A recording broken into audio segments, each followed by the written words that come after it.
5টা জুতা মেরেছি। আমি তাকে থুতু মারবো, তারপরে জুতা মারবো।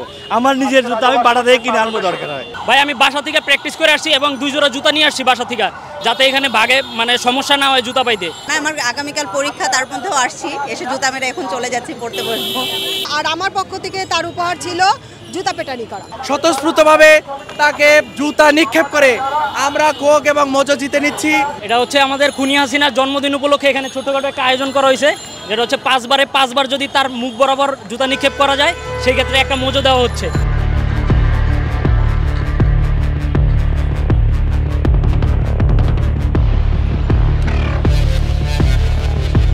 এর পরবর্তীতে যারা সরকারের ক্ষমতায় আসবে অবশ্যই চিন্তা ভাবনা করবে দেশের জনগণের সাথে কীরকম আচরণ করতে হবে, স্বৈরাচারী মনোভাব যাতে না থাকে এগুলো দেখে শিক্ষা গ্রহণ করবে ভবিষ্যৎ সরকার যারা আসবে। ভাই আমি বাসা থেকে প্র্যাকটিস করে আসছি এবং 2 জোড়া জুতা নিয়ে আসছি বাসা থেকে, যাতে এখানে ভাগে মানে সমস্যা না হয় জুতা পাইতে। না, আমার আগামীকাল পরীক্ষা, তার মধ্যেও আসছি, এসে জুতা মেরে এখন চলে যাচ্ছি, পড়তে বসবো।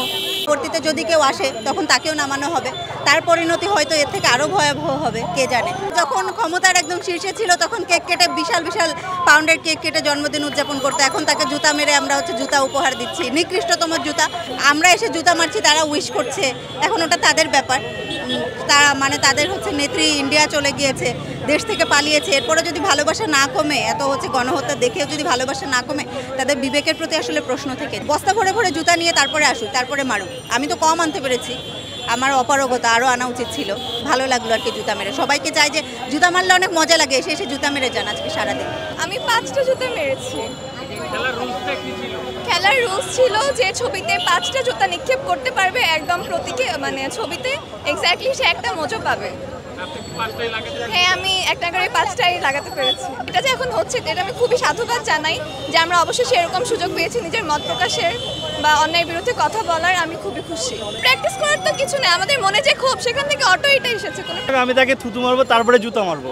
আমার নিজের জুতা আমি বাটা থেকে কিনে আনবো দরকার হয়, সেই জন্য আর কি। তো এই যে ব্যতিক্রম আয়োজনকে আমি সাধুবাদ জানাই, এরকম আয়োজন আরও হোক। স্বৈরাচারীকে যেভাবে মানে আর কি ফলাফল হয়েছে, এটার জন্য একটা দৃষ্টান্ত হয়ে থাকুক, মানুষের জন্য কেউ স্বৈরাচারী না হওয়ার সাহস না করতে পারে। আমি 7টা জুতো মেরেছি, আমি সবচেয়ে ভালো লাগতো আমার নিচের জুতা মারতে পারলে। পরবর্তীতে তাকে আমরা কখনোই ক্ষমতায় আসতে দিব না, তারা আসলেও তাকে আমরা আসলে প্রতিহত করবো। সেভাবে ছাত্র সমাজ যেভাবে একত্রিত হয়েছে তাদেরকে সেভাবে আমরা আবার এক হয়ে আবার তার বিরুদ্ধে লড়বো। কেউ এই বাংলার মাটিতে কেউ স্বৈরাচার হতে পারবে না, গণপ্রজাতন্ত্রী বাংলাদেশ সরকারে কেউ স্বৈরাচার হইতে পারবে না। স্বৈরাচারী খুনি হাসিনাকে ফাঁসিতে ঝুলিয়ে এবং দেশের আইন অনুযায়ী সর্বোচ্চ শাস্তি নিশ্চিত করতে হবে। স্বৈরাচারী খুনি হাসিনাকে আজকে তার জন্মদিন উপলক্ষে, আপনারা জানেন পৃথিবীর কলঙ্কতম একটা দিন, এই দিন উপলক্ষে আমরা যে কর্মসূচি আজকে দিয়েছি সেই কর্মসূচি সফলভাবে বাস্তবায়ন হচ্ছে।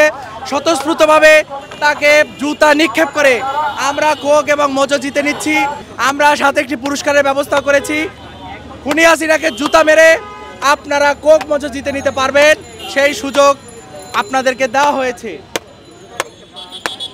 বিভিন্ন অপকর্মের সাথে যে জড়িত ছিল এই সরকার, আমরা সেই স্বৈরা সরকারের ঘৃণার প্রতীকী হিসেবে এই গণজুতা নিক্ষেপের একটা আয়োজন করছি আমরা, এবং এইটার পিছনে আমাদের কিছু চাওয়া হচ্ছে যে আমরা সাম্প্রতিক সময়ে দেখতেছি স্বৈরাচার সরকারের যে পেতাত্তা কিছু ছিল, রাষ্ট্রীয় জায়গায় বসা অবস্থায় ছিল, তাদেরকে আজকে দেখতেছি আমরা বিভিন্ন জায়গায় পুনর্বাসন করতেছে, পদায়ন করতেছে, কিন্তু আমরা চাই তাদেরকে সেই জায়গাটাতে বিরত রেখে এই স্বৈরাচারীর সাথে যারা সম্পৃক্ত ছিল তাদের প্রত্যেককে আইনের আওতায় এনে তাদের বিচার কার্যক্রম করা হোক।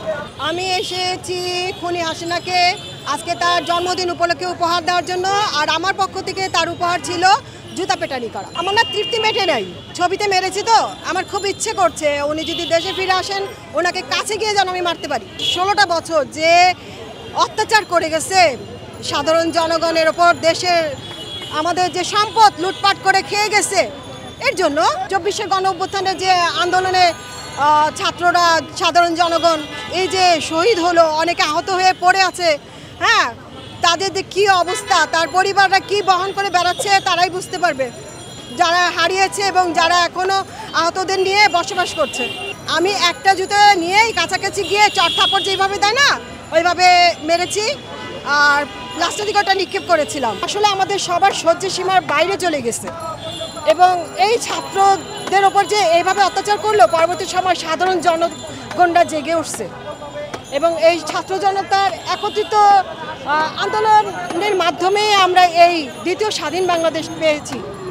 কিন্তু কষ্টটা সেই জায়গায় থেকে গেছে, এর মধ্যে অনেক তাজা প্রাণ আমরা হারিয়ে ফেললাম, বলতে গেলে শহীদ হয়েছেন তারা, এবং অনেকের বাবা মা তাদের সন্তানকে হারিয়ে একেবারে রীতিমতো উম্মাদের মতো বলা যায় অনেকে, যে ছেলের জন্য হাহাকার বুকের মধ্যে কেঁদেই যাচ্ছেন। আবার অনেকে যারা আহত হয়ে আছেন তাদের পরিবারে গিয়ে দেখা যাচ্ছে যে তাদের সন্তানের যে ভবিষ্যৎ কিভাবে চলবে, কারো চোখ নেই, কারো হাত নেই, কারো পা নেই, বিভিন্নভাবে তারা ক্ষতিগ্রস্ত হয়েছে। এবং এই ক্ষতি যে হয়েছে এটা আমরা কোনোদিনই হয়তো পূরণ করতে পারবো না। আর সজীবাজের জয়ের কথা বলছেন, ও সকালে একটা বক্তব্য দেয়, বিকালে আরেকটা দেয়, আজ একটা বলে কাল একটা বলে, ওই কি যে বলে ওই যেমন উম্মাদ মনে হয় আমার কাছে, মনে হয় মেন্টালি একটা ট্রিটমেন্ট করা প্রয়োজন। আওয়ামী লীগ দল এটাকে একেবারে ব্যান্ড করে দেওয়া উচিত নিষিদ্ধভাবে, যে এই দল পরবর্তী কোনো প্রজন্মেই যেন দাঁড়াতে না পারে।